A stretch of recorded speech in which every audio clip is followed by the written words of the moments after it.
Hello learners. Last video में हम लोग पढ़ रहे थे कंज्यूमर प्रोटेक्शन एक्ट के बारे में और उसी को कंटिन्यू करते हुए आज हम पढ़ेंगे राइट्स ऑफ कंज्यूमर। कंज्यूमर्स के पास क्या क्या राइट्स हैं। सबसे पहले राइट टू सेफ्टी। कंज्यूमर के पास ये सबसे बड़ा राइट है कि उसको ऐसे गुड्स मिले जो कि हजार्डस ना हो, हेल्थ को लेके, उसकी लाइफ को लेकर, और वो प्रॉपर या उसकी प्रॉपर्टी को लेकर कुछ भी हजार्डस केमिकल्स वगैरह मिक्स उन गुड्स में ना हो। आपको जैसे कि हम प्रेशर कुकर खरीदते हैं या कोई भी इलेक्ट्रिकल अप्लायंस खरीदते हैं या कोई भी ड्रग्स मीन्स मेडिसिन खरीदते हैं तो वो हमारे हेल्थ पर साइड इफेक्ट्स भी दे सकती हैं। तो कंज्यूमर के पास सबसे पहला राइट है कि उसको ऐसे कोई भी प्रोडक्ट मार्केटर प्रोवाइड ना करे जो कि उसकी सेफ्टी के अगेंस्ट हो।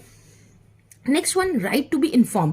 दूसरा राइट कंज्यूमर के पास ये है कि उसको सारी इन्फॉर्मेशन रिलेटेड टू प्रोडक्ट मिलनी चाहिए। उस प्रोडक्ट में क्या इंग्रेडिएंट्स डले हैं, उसकी एमएफजी डेट क्या है, मैन्युफैक्चरिंग डेट क्या है, उसमें क्या मेथड यूज हुआ है इस बनाने के लिए, क्या एक्सपायरी डेट है, मैन्युफैक्चरिंग डेट क्या है, पैकेजिंग डेट क्या है, अगर कोई प्रिकॉशंस हो उसको यूज करने से पहले, तो ये सारी डिटेल्स उसमें प्रोवाइड होनी चाहिए।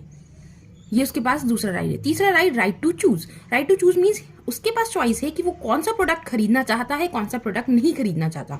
जो वो प्रोडक्ट खरीदना नहीं चाहता तो हमारा प्रोड्यूसर या मैन्युफैक्चरर या सेलर उसको फोर्स नहीं कर सकता कि आपको ये प्रोडक्ट खरीदना ही होगा। Next one, right to seek redressal. Right to seek redressal means अगर उसको लगता है कि मेरे खिलाफ मेरे साथ अनफेयर ट्रेड प्रैक्टिस की गई है तो वो जाकर कोर्ट में केस कर सकता है उस मैन्युफैक्चरर पर या प्रोड्यूसर पर, और उसको उसकी जगह कंपेंसेशन मैन्युफैक्चरर के थ्रू दिया जाएगा। Next one, right to be heard.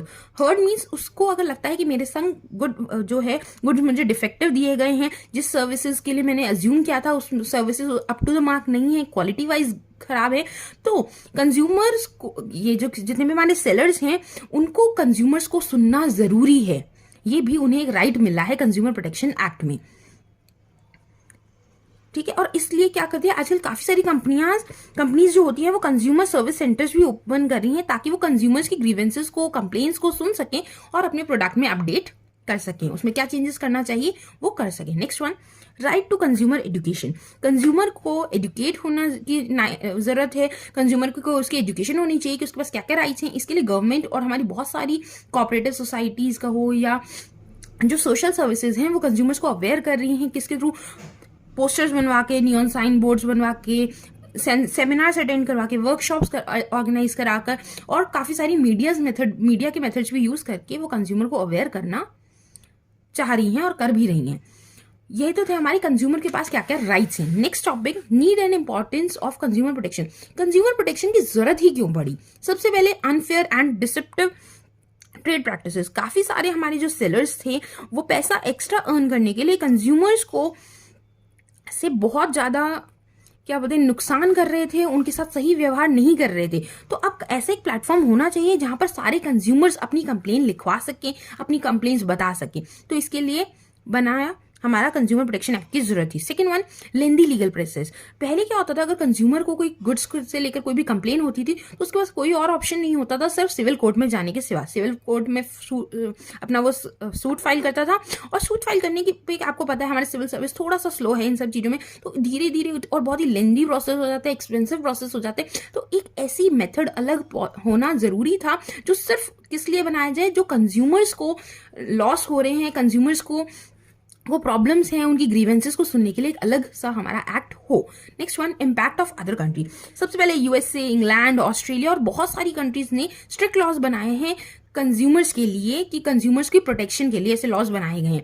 तो उन्हीं को फॉलो करते हुए इंडिया ने भी ये एक्ट 1986 में हमारे यहाँ लाया गया इंडिया में। Next one, increase market size. आपको पता है 1991 की एलपीजी पॉलिसी के बाद लीगलाइजेशन, प्राइवेटाइजेशन और ग्लोबलाइजेशन, लिबरलाइजेशन, प्राइवेटाइजेशन और ग्लोबलाइजेशन की वजह से हमें बहुत ज्यादा हमारी जो मार्केट है वो ग्लोबलाइज हो चुकी है। बहुत सारी एमएनसीज हमारे यहाँ आ रही हैं, और एमएनसीज हो सकती हैं कि कंज्यूमर को ऐसे प्रोडक्ट्स ना दें जो कि उनके अप टू द मार्क हो, क्वालिटी वाइज अच्छे हों। तो कंज्यूमर को प्रोटेक्ट करना और ज्यादा जरूरी हो गया है, इसीलिए ये एक्ट आया। अब कंज्यूमर प्रोटेक्शन एक्ट 1986 का इंट्रोडक्शन हम पढ़ेंगे। क्या होता है कंज्यूमर प्रोटेक्शन एक्ट? ये एक ऐसा एक्ट है जो इंडियन पार्लियामेंट ने 1986 में यहाँ पर ले आया, और ये बहुत बड़ा एफर्ट था कंज्यूमरिज्म को लेके। हमें पता है कि consumer is the king of the market. अगर कंज्यूमर आपके प्रोडक्ट से सेटिस्फाइड नहीं है तो आप मार्केट में सर्वाइव नहीं कर पाओगे। तो अब कंज्यूमर को कैसे सेटिस्फाई किया जाए, उसकी ग्रीवेंसेस कैसे सुने जाएं, क्या प्रॉब्लम्स हैं, किस तरीके से आप अपने प्रोडक्ट्स में अपडेट कर सकते हो, ये सारे ही मेथड्स सीखने के लिए या इन्वॉल्व करने के लिए कंज्यूमर प्रोटेक्शन एक्ट 1986 आया। क्या है इसका स्कोप कि कंज्यूमर प्रोटेक्शन एक्ट लेजिस्लेशन में कब आया हमारा, दिसंबर 1986 में, और अप्रूव कब तक हो गया, यानी कि वो एक्ट कब बन गया, अप्रैल 15 1987 में ये हमारा एक्ट आ गया। उसके बाद भी इसमें बहुत सारे अमेंडमेंट्स होते रहे, 1993 में हुआ, 2002 में हुआ, 2019 में हुआ, इवन रिसेंटली 2021 में भी इसमें कुछ अमेंडमेंट्स हुए हैं। Next one, salient features of the act. इस एक्ट के क्या क्या फीचर्स हैं? सबसे पहले इफेक्टिव सेफ गार्ड। ये एक सेफ गार्ड के लिए था, कंज्यूमर्स को सेफ करने के लिए, कंज्यूमर्स का एक्सप्लॉयटेशन ना हो, उनको डिफेक्टिव गुड्स ना मिले, डेफिशिएंट सर्विसेज ना मिले, अनफेयर ट्रेड प्रैक्टिसेस उनके अगेंस्ट ना की जाए, इसके लिए एक बहुत बड़ा सेफ गार्ड है। Next one, wide scope. इसमें चाहे हमारी प्राइवेट कंपनीज हों, प्राइवेट सप्लायर्स हों, चाहे पब्लिक सेक्टर के सप्लायर्स हों, कोऑपरेटिव सोसाइटीज के सप्लायर्स हों, जितने भी हैं मैक्सिमम हमारे इस एक्ट के अंदर कवर्ड हो रहे हैं। तो इसके लिए हम क्या कहेंगे कि बहुत ज़्यादा वाइड स्कोप है इस एक्ट का।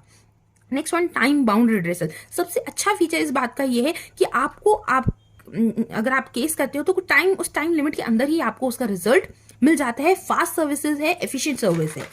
Next one, simple and inexpensive redressal. इसमें जो रिड्रेसल, अगर हमें जो कंप्लेन करनी होती है, वो कंप्लेन के जो स्टेप्स हैं बहुत ही सिंपल हैं, ईजी होते हैं, और आपको फास्ट, इनएक्सपेंसिव है, ज़्यादा महंगे भी नहीं होते, और फास्ट आपको उसका रिजल्ट मिल जाता है। Next one, consumer protection council.